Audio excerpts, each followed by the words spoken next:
Magandang umaga sa inyo, ito pala yung ating mga bus operator. Nandito ako para tiyakin na yung aming ginagawa na fuel subsidy ay maayos kasi mag-start tayo today. Pero hindi lamang dito sa Metro Manila, pero all over the country na ito. So, making sure na yung sistema ay maging maayos. So we are now providing 10,000 subsidy for each bus unit. Tapos yung method of payment, lahat ng klaseng method of payment pwede. We can do it via digital payment o mga GCash. You can go to the ATM. May mga card naman na may hawak naman, may card naman yung mga driver natin, at saka lahat ng operator nag-issue ng card. Pwedeng gamitin yun.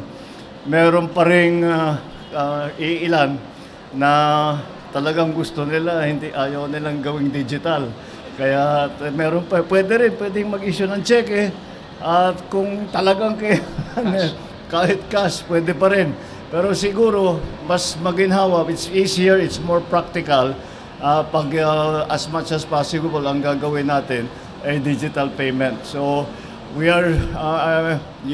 tulungan nyo naman kami para yung mga ating riding public ay hindi masyadong mahirapan unang-una at hindi sila masyadong mabigatan sa pamasahe dahil nga alam naman natin kung ano yung pangyayari. Nagbabago yung presyo ng langis all over the world. Kaya ito ang response ng pamahalaan. And of course, we are always in need of assistance and support and cooperation with the operators, with the drivers, yung buong sistema. So this is what we are doing here now.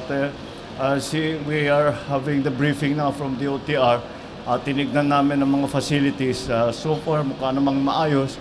So let's just keep the system going. Tignan natin how it works. Kung merong maging problema o kung merong sa palagay ninyo maging mas magandang sistema or to make it easier, make it faster, make it more convenient for you, for the riding public, sabihan nyo kami. And kung palagay namin, kaya namin gawin para pagandahin pa ang sistema, please tell us. Dahil ang gusto natin is as convenient as possible, as easy as possible, at as quick, yung mabilis as possible. Dahil araw-araw nagbabago, kaya kailangan makapag-respond din kami.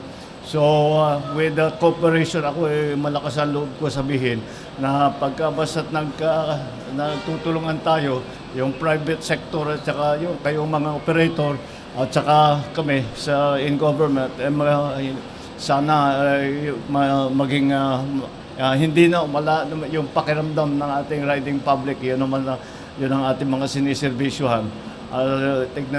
Matiyak natin na maging maayos ang kanilang pagbiyahe. So, thank you all for being part of the solution at patuloy natin gagawin ito hanggat kailangan. Maraming salamat. Good morning sa inyo lahat. Mr. President, ayan na po yung manager's check nila. We issued it po. So, let's they check. want that.